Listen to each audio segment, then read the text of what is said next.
माझ्या जमलेल्या सर्व पदाधिकारी बांधवांनो आणि भगिनींनो, आता मी खाली आलो रंगशारदाला, रिकामा वाटलं मला. आणि मग माझ्या लक्षात आलं की आपण पत्रकारांना सगळ्यांना वरती बोलवलंय.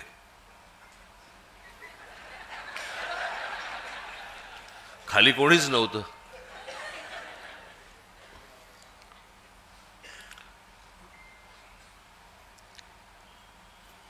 तेही आपलेच आहेत.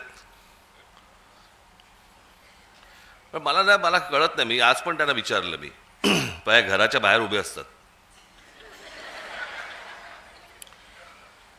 रोज माझी गाडी बाहेर जाताना आणि गाडी परत घरामध्ये येताना सारखं शूट करतात. मी म्हटलं, अरे रोज एकच गाडी शूट करून करून कंटाळा कसा येत नाही तुम्हाला?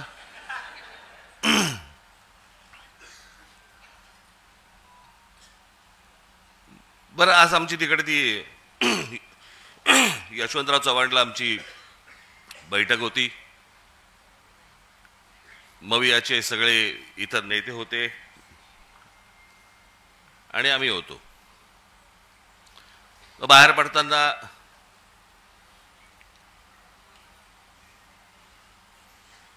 मी आणि उद्धव बाहेर पडलो.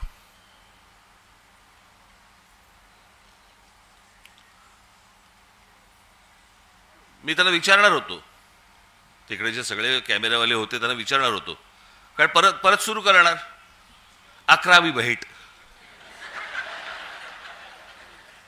मोजतायत, आम्हीच विसरलो. बरं, आता सोडून द्या ना. आता उठणं बसणं तर होणार आहे, भेटणं होणार आहे, ते चालू राहणार आहे. मोजताय कसले? 9वी भेट, 10वी भेट, आणि ते किती वेळा दाखवणार? मलाच कंटाळा आला तर लोकांना किती कंटाळा येत असेल?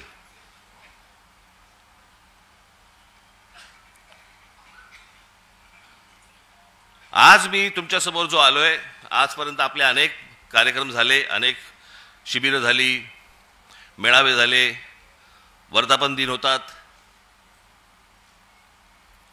काही वेळेला संगीताचे कार्यक्रम असतात, काही वेळेला नाटक आपण ठेवतो, नाटकं ठेवतो, काही वेळेला इतर काही सांस्कृतिक कार्यक्रम असतात. असे विविध कार्यक्रम असतात ना. आज म्हटलं तुम्हाला जरा वेगळं दाखवावं. आज तुमच्यासाठी मी जादूचे प्रयोग आणलेत.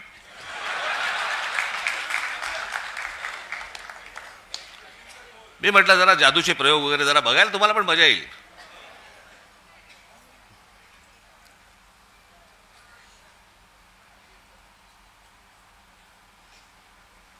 आता ज्याच्यासाठी म्हणून संपूर्ण देशभर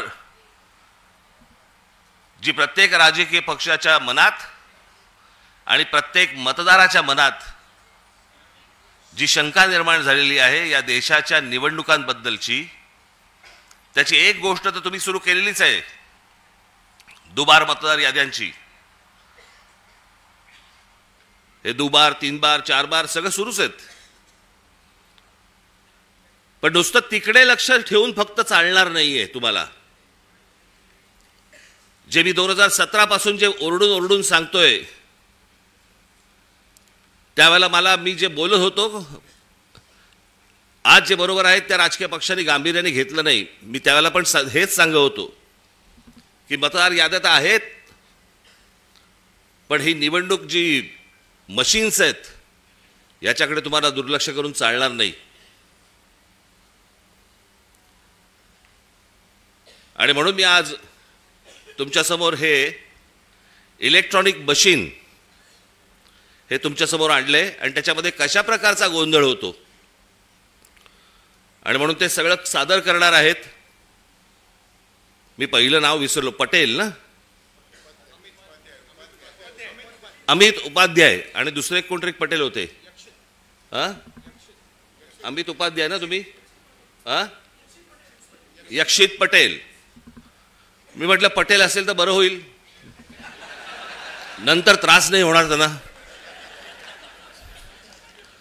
त्याच्यामुळेची मी श्री उपाध्याय आणि पटेल यांना मी इथे व्यासपीठावरती यायला विनंती करतो. या आपण.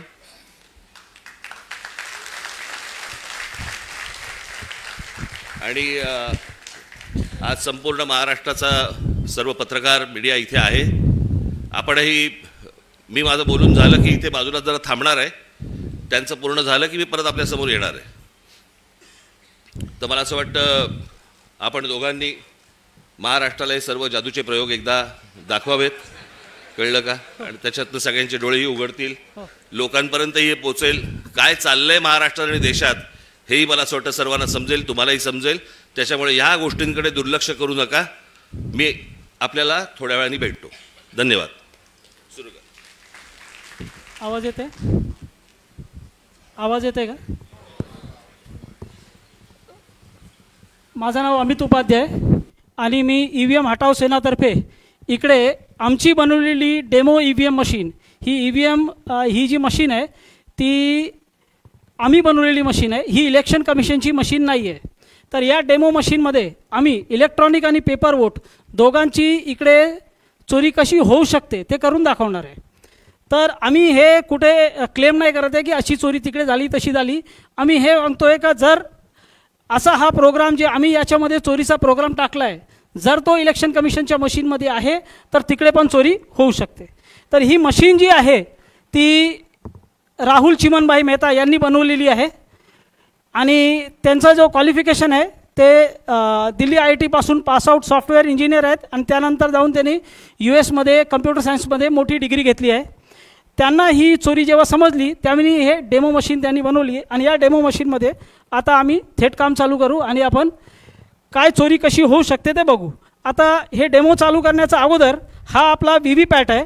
VVPAT म्हणजे ज्याच्यामध्ये आपल्याला पावती दिसते. हा बॅलेट युनिट आणि कंट्रोल युनिट आहे. बॅलेट म्हणजे जिकडे आपण बटन दाबतो आणि कंट्रोल युनिट म्हणजे ज्याच्यामध्ये इलेक्ट्रॉनिक वोट जाऊन सेव्ह होतात.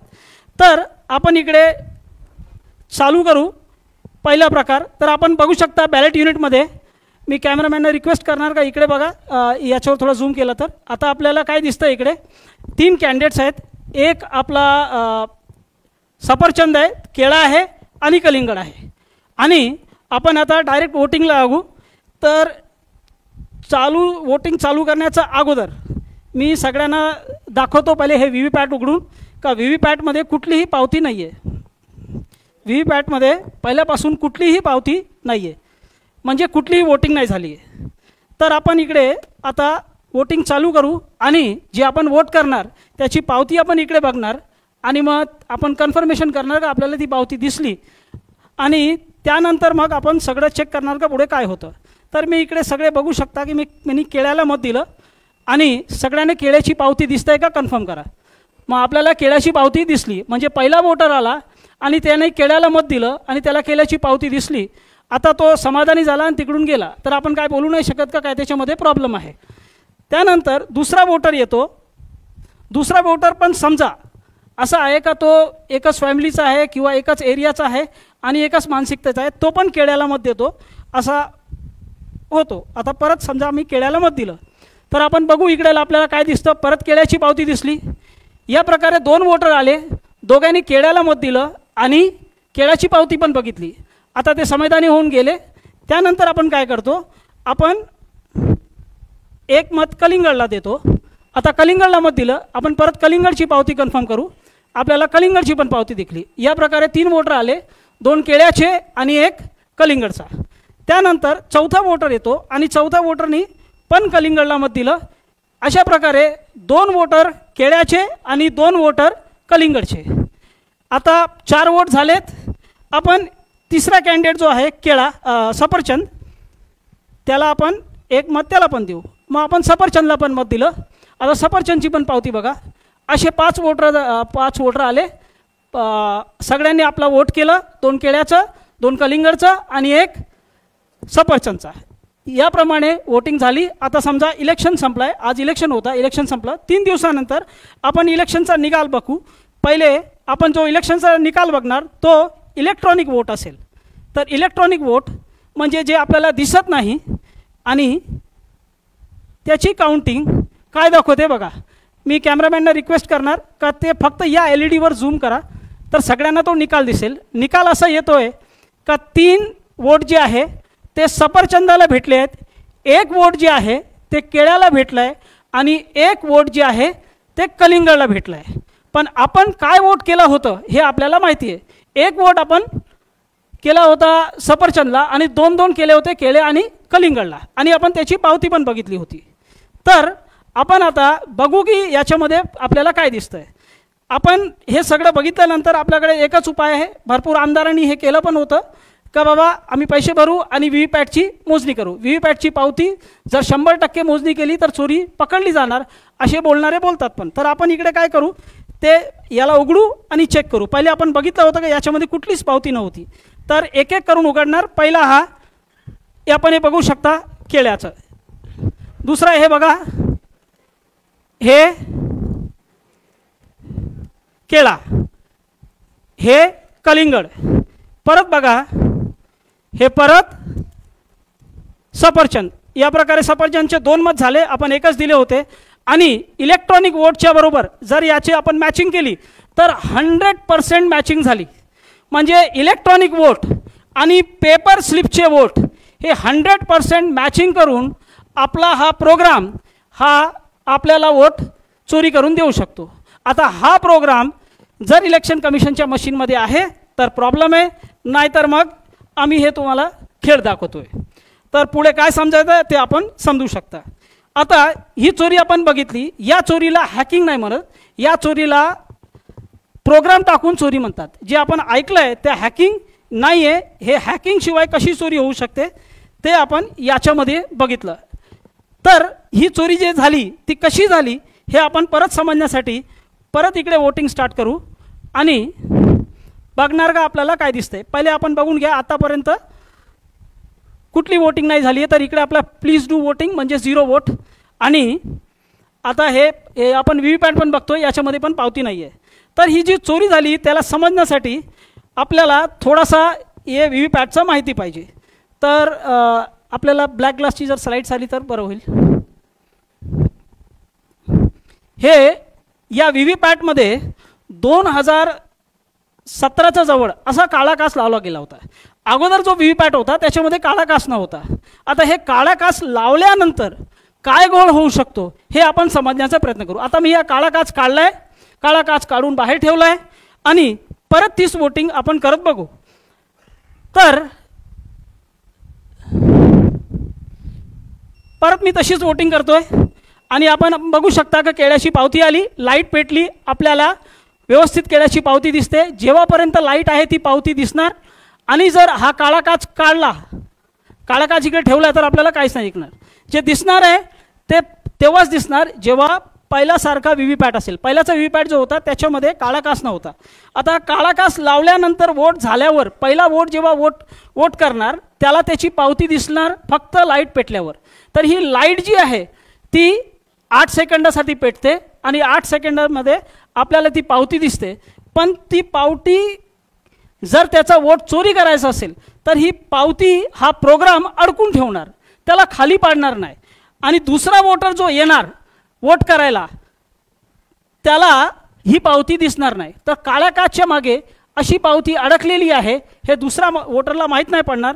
तो येतो, तो पण केळ्याला वोट देतो आणि आपल्याला इकडे काय दिसतं, दुसऱ्या वोटरसाठी परत इकडे लाईट पेटवली जाईल आणि त्याला पहिल्याची पावती दिसेल.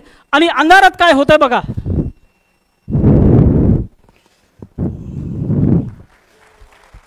अंधारात काय होत आहे का त्यांनी सफरचंद मारला. मग हा जो कॉम्बिनेशन आहे चोरीचा त्या कॉम्बिनेशनसाठी हा काळा काच पाहिजे. लाईटची अवधी पहिले 15 सेकंड होती, त्याला 2017च्या वेळी कधीतरी 8 सेकंड केली गेली आणि हा काळा काच लावला. आणि त्या 8 सेकंडमध्ये तुम्हाला जी पावती दिसते ती पहिल्याची पावती आहे, तुमच्या अगोदरची वोटरची पावती आहे का तुमची पावती आहे ते माहीत नाही पडणार जर या काळा काचचा उपयोग केला गेला आणि जर असा चोरीचा प्रोग्राम टाकला गेला आहे ईव्हीएम मशीनमध्ये. तर आमच्या मशीनमध्ये असा चोरीचा प्रोग्राम टाकला गेला आहे. आता आपण हे परत एकदा करून बघू.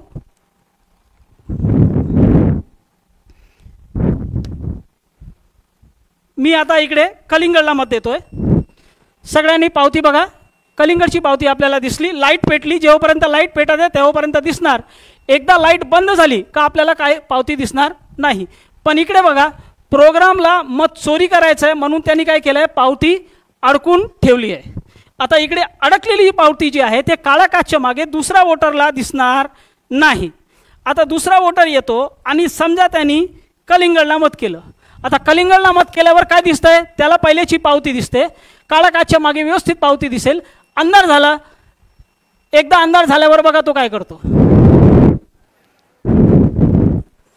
तर हा काळा काच जो प्रोग्राम आहे तो प्रोग्राम वोट चोरी करणार आणि हा जो काळा काच आहे ती चोरी लपवणार. पहिल्याची जी मशीन होती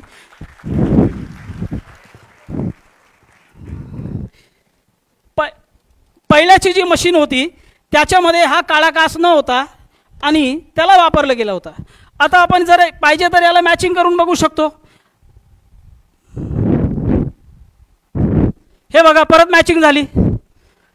2 आपल्याला सफरचंद भेटले, 1 केळा भेटला, 1 कलिंगड भेटला आणि एक वोट जे आहे तो केळ्याचा आणि कलिंगडचा चोरी होऊन सफरचंदला गेला.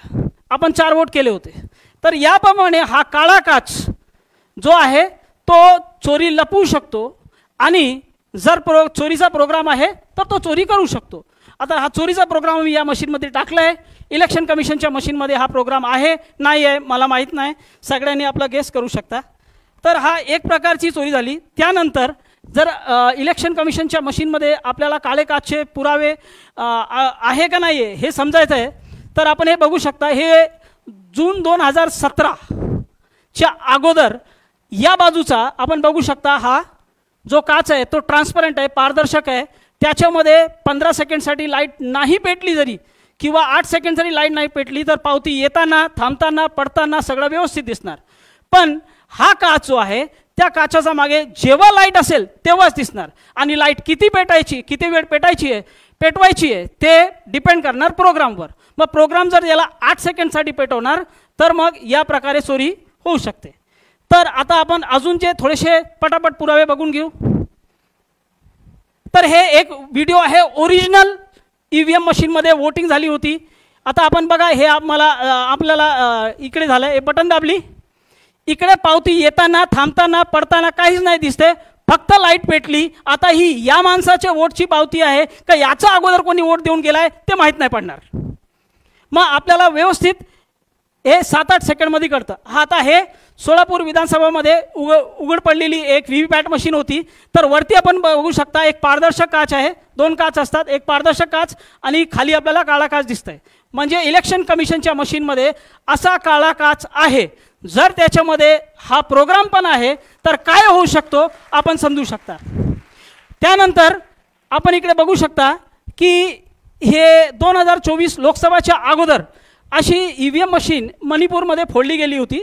तर त्याच्यामध्ये आपल्याला दिसतंय का हा जो व्हीव्हीपॅटचा भाग आहे त्याच्यामध्ये काळा काच स्पष्ट दिसतोय. म्हणजे इलेक्शन कमिशनच्या मशीनमध्ये जो व्हीव्हीपॅट आहे त्याच्यामध्ये हा काळा काच आहे.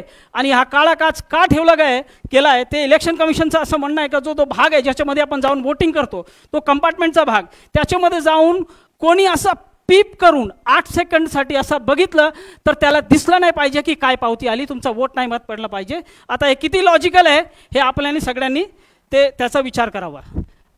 नाव we can go to demo 2. आता एक प्रकारे अजून चोरी होऊ शकते. समजा काळा काच याच्यामध्ये नाही, आता मी काळा काच काढून ठेवला आहे. आता आपण दुसऱ्या प्रकारे इकडे चोरी करून बघू.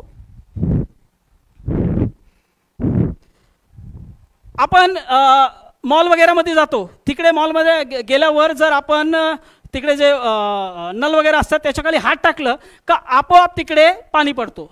आता त्याच्यामध्ये लाईट सेन्सर लागले, जसं आपण हात टाकतो, हात टाकल्यावर आपोआप पाणी पडतो. कारण तिकडे जे लाईटचं मात्रा आहे जे त्याच्यावर पडते ती कमी होते. लाईटची तीव्रता कमी झाल्यावर व्यवस्थित पाणी जो आहे तो आपोआप पडू लागतो, कारण त्याच्यामध्ये लाईट सेन्सर, जसंच आपण हात काढतो आपोआप पाणी बंद होतो. आता तो लाईट सेन्सर इलेक्शन कमिशनच्या मशीनमध्ये पण लागला. याचे पुरावे आपण पुढे बघू. पण त्याने कशी चोरी होऊ शकते हे मी इकडे करून दाखवण्याचा प्रयत्न करतो. तर आता इकडे समजा पहिला एक वोटर जो आहे तो येतो आणि इकडे उभा राहतो. तर हा वोटर आहे, याला वोटर समजा, आणि तो इकडे उभा राहून पहिला वोट करतो. आणि आपण बघा इकडे आपण वोट करू, केळ्याला वोट करू, काळा काच नाही आहे तरी कशी चोरी होऊ शकते? केळ्याला मत केलं आणि व्यवस्थित केळ्याची पावती आली, कारण वोटर तिकडे उभा आहे आपली पावती बघण्यासाठी. हा इकडे आम्ही इकडे लाईट सेन्सर लावला आहे, त्या लाईट सेन्सरचा समोर इकडे हा वोटर म्हणून उभा होता. तर जर इलेक्शन कमिशनच्या मशीनमध्ये असा प्रोग्राम आहे का 4 सेकंडच्या आत वोटर तिकडून निघून जातोय, म्हणजे वोटर तिकडे आला, बटन दाबतो, त्याच वेळी व्हीव्हीपॅट तिकडे मोजणी करतो का लाईट किती आहे, आणि 4 सेकंडचा आत जर प्रोग्रामिंग 4 सेकंडची आहे तर 4 सेकंडचा आत वोटर जर तिकडून निघून जातो तर तिकडे त्याला बघण्यासाठी कोणी नाही आहे. इलेक्ट्रॉनिक आणि पेपर वोट दोघं तिकडे चोरी होतील. आता तसा वोटर आता इकडे काय केलं आहे, तो निघून गेला आहे. वोटर मी इकडे बाजूला ठेवला आहे, सेन्सरच्या समोर कोणीच नाही आहे, बटन दाबल्यानंतर वोटर तिकडे थांबत नाही आहे. आणि काय होते ते बघू. तर मी परत केळ्याला मत देतोय. आता परत केळ्याला मत दिलं तर बघा काय येत आहे. वोटर तिकडे थांबला नाही आहे, सेन्सरच्या समोर कोणीच नाही आहे, केळ्याच्या ठिकाणी सफरचंद आला. हे कसं काय झालं? कारण याच्यामध्ये अशी प्रोग्रामिंग आहे का वोटर जर तिकडे थांबत नाही आहे, 4 सेकंडचा अगोदर निघून गेला, त्याच्या अगोदर मी पावती काढणार नाही. वोटर जर निघून जातोय, आपल्याला बघणारा कोणीच नाही आहे, लाईट सेन्सरला व्यवस्थित माहीत पडतंय, वोटर तो काय करतो, इलेक्ट्रॉनिक आणि पेपर वोट दोघं चोरून घेतो. आपण 10 सेकंदामध्ये हे एक परत प्रयत्न करू कलिंगडवर, कारण आम्ही हे सगळं वोट चोरी करून सफरचंदला देणार आहोत. तर मी परत वोटरला उभा करतोय, वोटर इकडे उभा झाला, परत मी कलिंगडला मत दिलं. आता कलिंगडला मत दिल्यावर काय येते बघू. व्यवस्थित कलिंगड आला, कारण वोटर इकडे उभा आहे. आता कलिंगड इकडून, आता वोटर इकडून गेला, वोटर गेला. आपण परत कलिंगडला मत देऊ.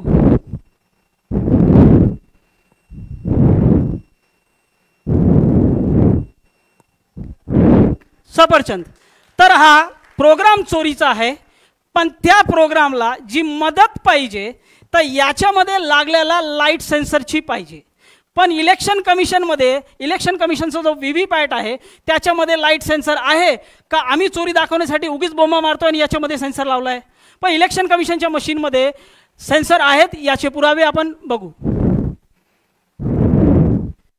हे इलेक्शन कमिशनचा स्वतःचा मॅन्युअल आहे, त्यांनी आपल्या हातातून लिहिलेला मॅन्युअल आहे. त्याच्यामध्ये हे जे रेड मार्क केलं, रेड बॉक्स बनवले, त्या रेड बॉक्समध्ये असं लिहिलं आहे का ट्रेनिंग देताना जे प्रशिक्षण घ्यायला येतात इलेक्शनच्या अगोदर सरकारी कर्मचारी, त्याशिवाय जे वोटर्स आहेत त्यांची पण ट्रेनिंग होते. हे सगळे करताना हा जो बॉक्स आहे, ही जो व्हीव्हीपॅट आहे त्याच्यावर लक्ष द्यायचं आहे का त्याच्यावर डायरेक्ट हॅलोजन लाईट किंवा सूर्याचा प्रकाश नाही पडला पाहिजे. जर तसा लाईट त्याच्यामध्ये पडला तर हा एरर मोडमध्ये जाऊन बंद होईल, असं याच्यामध्ये स्पष्ट लिहिलं आहे. तर एक निर्जीव वस्तूला कसं माहीत पडणार का बाबा माझ्यावर लाईट पडते? आपल्याला आपण जे आहेत आपल्याला माहीत पडू शकतो, आपण सजीव आहे, पण तो निर्जीव आहे. तर त्याच्यामध्ये लाईट सेन्सर लागला आहे, तेव्हाच त्याला माहीत पडणार का त्याच्यावर लाईट पडते, आणि त्याप्रमाणेच तो आपोआप एरर मोडमध्ये जाऊन बंद होईल, तो लाईटला घाबरतो. आता आपण अजून थोडेसे पुरावे बघू. हा इलेक्शन कमिशनचा जो मॅन्युअल होता त्याचे पुरावे घेतले. आता ही न्यूज आहे टाइम्स ऑफ इंडियाची, लाईट सेन्सिटिव्ह व्हीव्हीपॅट्स, म्हणजे लाईटला ते काय आहे, संवेदनशील आहे. आता लाईटला संवेदनशील कसा काय झाला बाबा व्हीव्हीपॅट, निर्जीव वस्तू, त्याच्यामध्ये काहीतरी तुम्ही असं टाकलं असेल, आणि जे टाकलेलं गोष्ट असते ती दुसरी काहीच नसून फक्त आपला लाईट सेन्सर आहे. तर लाईट सेन्सर त्याच्यामध्ये आहे, आणि लाईट सेन्सर जर आहे नाही ते तर नक्की एक आहे, पण जर चोरीचा प्रोग्राम पण त्याच्यासोबत आहे तर अशा प्रकारे ही चोरी होऊ शकते. हे 2 प्रकार झाले. त्याशिवाय अजून प्रकार शक्य आहे, पण त्याचा डेमो आम्ही दाखवू शकत नाही, आणि त्याचे जे हार्डवेअर जर त्याच्यामध्ये असतील तर अजून प्रकारे चोरी होऊ शकते. तर ते आपण आता काय त्याच्यावर बोलत नाही.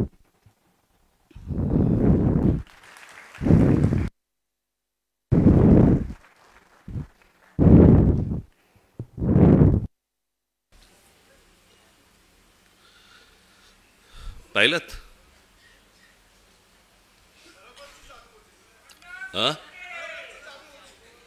काय?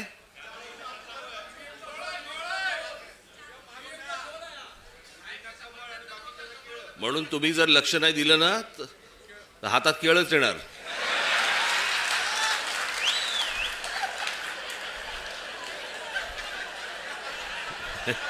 एक सांगितलं तुम्हाला.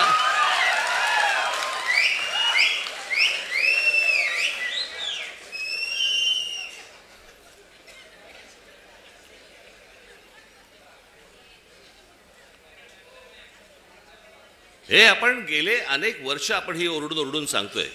मी मागे पण आता आपलं ज्याला शिबिर झालं त्यावेळेला पण मी म्हटलं, लोक आपल्याला सांगतायत की राज ठाकरेंच्या सभांना गर्दी होते पण मतांमध्ये ते येत नाही. कारण हे जे गेल्या 10-12 वर्षात जे सुरू झालंय, लोक आपल्याला मतदान करतायत,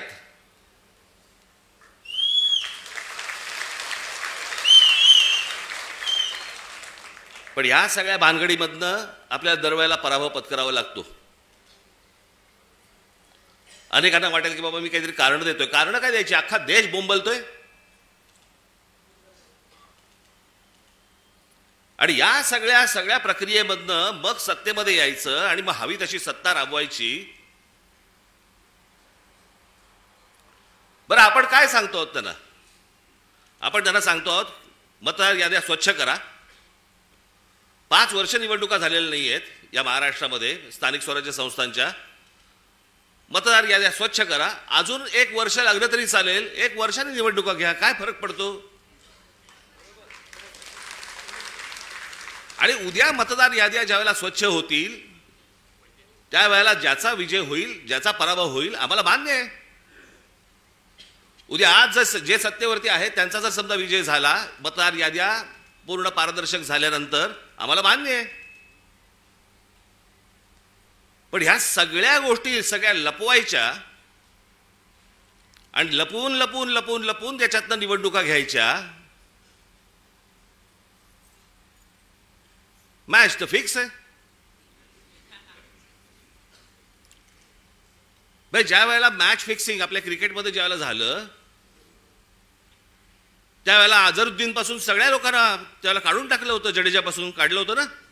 इथे कोणालाच काढत नाहीत.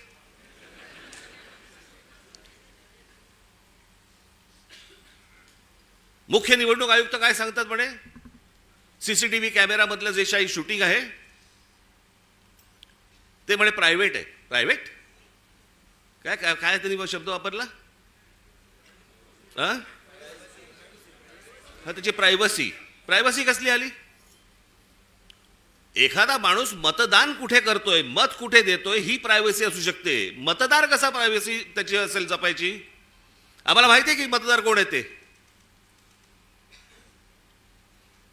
जे पटत नाहीत, जे पचत नाहीत असे कोणते तरी उत्तर द्यायची आणि त्या सगळ्या भानगडीमध्ये या सगळ्या निवडणुका घ्यायच्या आणि मग सत्तेमध्ये आल्यानंतर वेडवाकडं कसंही वागायचं. जे मी त्या दिवशी तुम्हाला सांगितलं तसं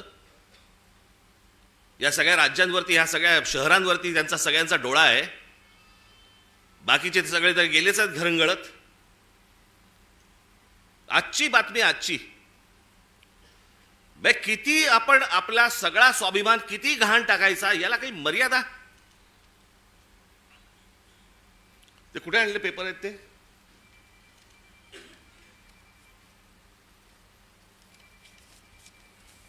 म्हणजे हा मनात ह्यांचा विचार येतो कसा? ही आजची टाइम्स ऑफ इंडियाची बातमी आहे, इंडियन एक्सप्रेसची बातमी आहे आणि मला असं वाटतं ती कुठचं दुसरा वर्तमानपत्र, दिव्य मराठी.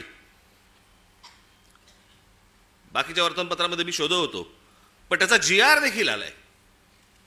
आणि हे एकनाथ शिंदेचं खातं.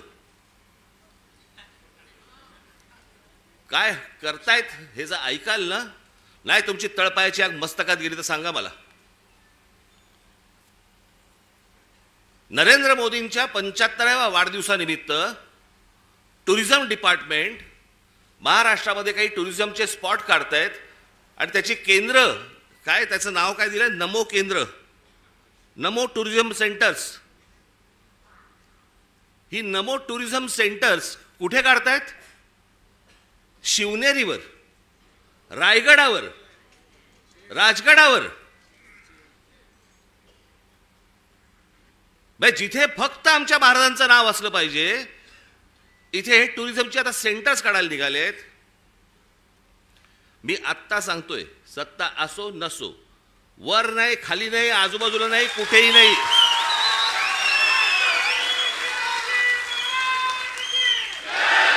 उभं केलं की फोडून टाकणार.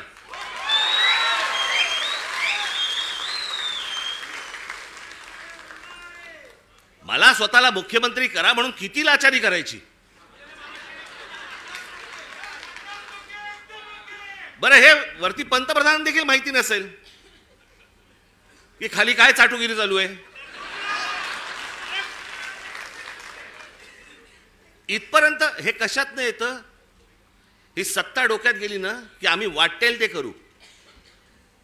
शिवाजी महाराजांचे गडकिल्ले असू देत तर काही असू देत, मला मुख्यमंत्रीपद मिळालं पाहिजे, मला सत्ता मिळाली पाहिजे, मला जे समोर दिसेल ते मला मिळालं पाहिजे.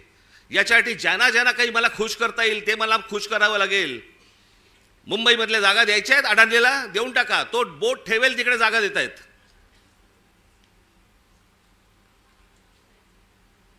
हे सगळं येतं सत्तेतून, सत्ता येते याच्यातून.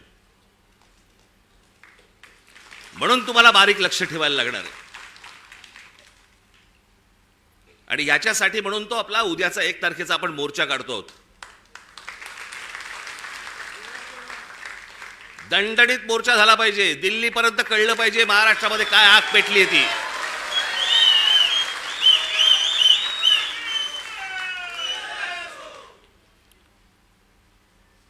शिवाजी पार्क सारखी ती परिस्थिती नाहीये तिकडची. त्याच्यामुळे तिकडे बसेस किती तिकडे जाऊ शकतात वगैरे मला माहिती नाहीये. पण माझ्या खास करून माझ्या महाराष्ट्र सैनिकांना, मी आज हे आमचे चॅनलचे सगळे बांधव भगिनी आले त्यांच्या मार्फत मी माझ्या सर्व महाराष्ट्रातल्या सर्व मतदारांना, माझ्या महाराष्ट्र सैनिकांना सर्वांना मी सांगतोय की या मोर्चात सामील व्हा. महाराष्ट्रामध्ये काय प्रकारचा राग आहे हा या मोर्चामध्ये तुम्ही दाखवा. तो व्यक्त करण्यासाठी म्हणून तुम्हाला तिकडे यावं लागेल, सर्वांना यावं लागेल. आज नोकरी होती, बॉसने नाही सांगितलं, बॉसला मारा.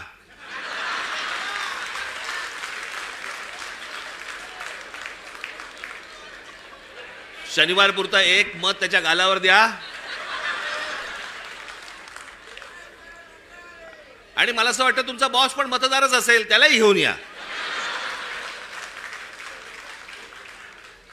पण हे जे चाललंय हे या महाराष्ट्रातल्या, या देशातल्या प्रामाणिक मतदाराचा अपमान सुरू आहे. तो मतदार उन्हातानामध्ये रांगेमध्ये उभा राहतोय, त्यांना ज्याला हवंय त्याला तो मतदान करतोय. पण येणारे जर समजा रिझल्ट जर विचित्र लागणार असतील तर मला असं वाटतं की त्याच्या तो मताचा अपमान आहे. हे सगळं सुधारलं पाहिजे, हे सगळं नीट झालं पाहिजे. या देशातल्या निवडणुका पारदर्शक पद्धतीने झाल्या पाहिजेत. उद्या जय कोणाचा पराजय कोणाचा आहे ते निवडणुकीनंतर बघता येईल, पण निवडणुका तरी पारदर्शक झाल्या पाहिजेत. अहो, हे मशीन्स तर कुठेच नाहीत जगात. अमेरिकेसारख्या देशामध्ये, सगळ्या पुढारलेल्या देशांमध्ये आजही तिथे बॅलेट पेपरवरती सगळे मतदान होतात. 3-4 देश आहेत जिकडे वोटिंग मशीन वापरलं जातं, तेही कुठे? आफ्रिकेत. पण जेवढे म्हणून पुढारलेले देश या जगामध्ये आहेत त्या सगळ्या ठिकाणी बॅलेट पेपर वापरला जातो.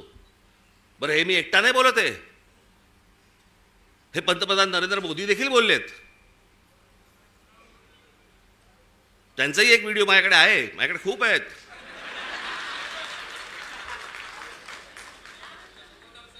पण मला असं वाटतं की ही गोष्ट तुम्ही सर्वांनी गांभीर्याने घेणं गरजेचं आहे. परवाचा मोर्चा झाल्यानंतर तुम्हाला प्रत्येकाच्या यादी, आज सर्व इथे शाखाध्यक्ष आणि सगळेच मुंबईचे, ठाण्याचे, नवी मुंबईचे अनेक जण आलेले इथे, घराघरामध्ये जा, तुम्हाला चेहरे कळले पाहिजेत. आमचा गजानन कुठे गेला? काळे गजानन, हे आमच्या गजानन दे. काल एक गोष्ट शोधून काढली तिकडे. नवी मुंबई महानगरपालिकेचे आयुक्तांच्या बंगल्यावरती आयुक्ताच्या बंगल्यावरती 550 मतदारांची नोंदणी आहे. नवी मुंबई महानगरपालिकेच्या आयुक्ताच्या बंगल्यावर. तुझ्या इकडेच का काय? आता मला आठवत नाही, मला परवा दिवशी कुठेतरी एकाचा पत्ता सुलभ शौचालयाचा आहे. चला बसला असताना सही घेतली काय?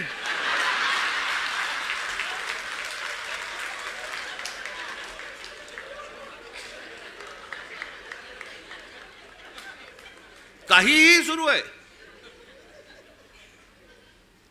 आणि मला असं वाटतं हा काही पोरखेळ नाहीये.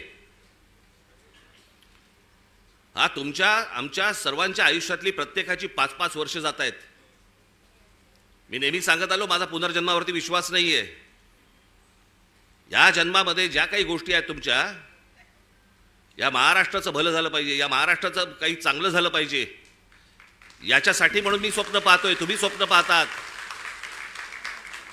आणि त्या स्वप्नांची जर राख रांगोळी जर समजा ही मशीन्स करणार असतील, काय उपयोग आहे निवडणुकांना? आणि म्हणून मला तुम्हाला फक्त सांगायचं आहे की परवाच्या मोर्चाला तर दणदणीतपणे तुम्ही याच, पण त्याच्यानंतर घराघरामध्ये जाऊन तुम्हाला चेहरे कळले पाहिजेत, कोण मतदार आहेत, कोण उतरतायत, कोण जात आहेत. हे प्रत्येक ठिकाणी जे सगळे दुबार बिबार भरलेत, हे सगळे नष्ट केले पाहिजेत. आणि अत्यंत चांगल्या पद्धतीने या महाराष्ट्रामध्ये निवडणुका झाल्या पाहिजेत. बाकीच्या ज्या काही कायदेशीर ज्या काही गोष्टी करायच्या आहेत त्या चालू आहेत, ते करणं सुरूच आहे. तुम्हाला 1 तारखेला अनेक गोष्टी समजतीलच काय काय पुढे सुरू आहे ते. आणि टप्प्याटप्प्याने आपल्याला पुढे जायला लागेल. ही एक खूप मोठी लढाई आहे. ही आपल्याला सर्वांना एकत्र लढावी लागेल, महाराष्ट्राला लढावी लागेल. प्रत्येक वेळेला महाराष्ट्रानेच पहिलं पाऊल पुढे टाकलेलं आहे. यावेळेला देखील पहिलं पाऊल महाराष्ट्रच टाकेल. आणि म्हणून तुम्ही सर्वजण मोठ्या संख्येने येत्या 1 तारखेला आपण दणदणीत पद्धतीने सर्वजण तिथे हजर राहाल अशी एक आशा अपेक्षा बाळगतो. मग अशी म्हटल्याप्रमाणे तिकडे बसेस बिसेस सगळं किती होऊ शकणार आहे मला माहिती नाही आहे, कारण शक्य नाही होणार. त्याच्यामुळे मी स्वतः लोकलने येणार आहे.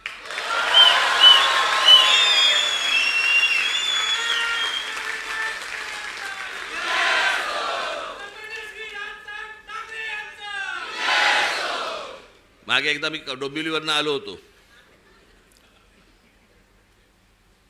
जातानाच मला, मी खूप वर्ष झाली त्याला, बरेच वर्ष झाली त्याला, 3-3.5 तास लागले हो मला डोंबिवलीला पोहोचायला.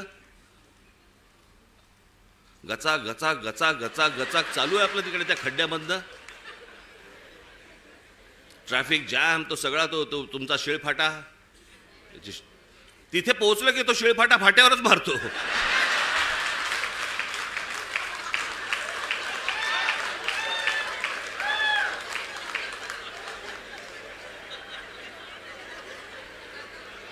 मग मी तिथनं येताना विचार केला, म्हटलं नाही आपण जरा ट्रेनने जाऊ आता परत. बाबा माझी काय परत आता तयारी इच्छा नाही. म्हटलं गेलो तिकडे.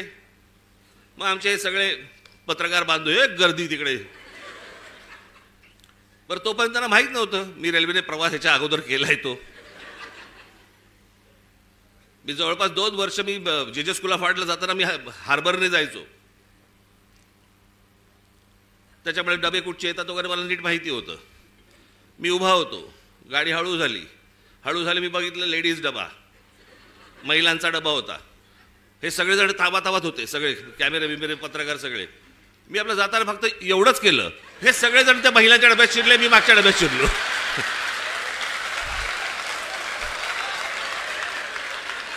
मी काहीच नाही केलं, मी फक्त एवढंच केलं जरा. हे सगळेजण त्या डब्यामध्ये शिरले, मी पुढच्या डब्यामध्ये. आणि मग ते जाळ्या होत्या, जाळ्यांमधनं शूट करत बसले मला सगळे.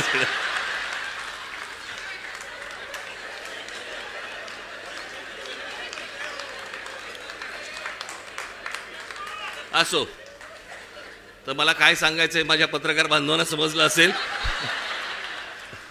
1 तारखेला विनाकारण गर्दी करू नका. तर मी 1 तारखेला तिकडे येणार आहे. रेल्वेने मी खूप अगोदरच पोहोचणार आहे तिथे, लवकर येऊन थांबणार आहे तिकडे. कुठे थांबणार ते सांगणार नाही तुम्हाला, पण अगोदर येणार. तुम्ही सगळेजण जोरदार तयारीला लागा. 1 तारखेला तर या, पण त्याच्यानंतर प्रत्येकाला घराघरामध्ये जाऊन सर्व मतदारांना आपण भेटा, त्यांच्याशी बोला, मतदार यादीमधलं नाव सगळ्यांची चेक करा. आणि मग जेव्हा कधी निवडणुका होतील, जेव्हा कधी काय होतील, त्यावेळेला आपण निवडणुका लढू. तोपर्यंत आज जे पाहिलंय ते घराघरापर्यंत पोचवा. धन्यवाद. जय हिंद, जय महाराष्ट्र.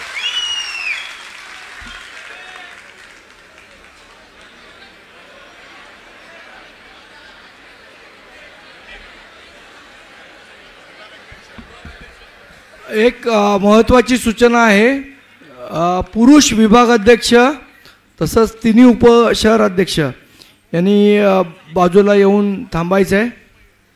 मुंबईचे पुरुष विभागाध्यक्ष आणि तिन्ही उपशहराध्यक्ष यांनी बाजूला येऊन थांबायचं आहे. आणि या मेळाव्याची सांगता आपण राष्ट्रगीताने करणार आहोत, तरी सगळ्यांनी थांबायचं आहे. अविनाश जाधव आणि राजूदादा पाटील यांनी सुद्धा आणि गजानन काळे यांनी सुद्धा येऊन थांबायचं आहे.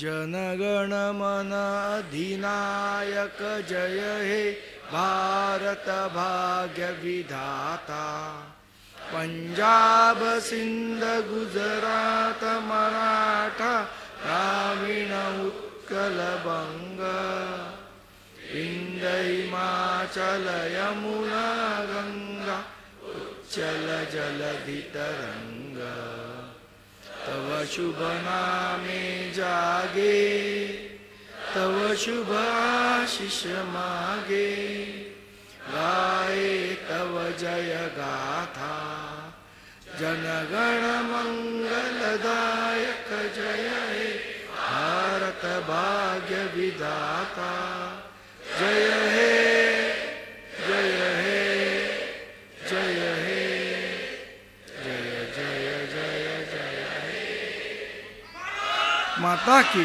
जय.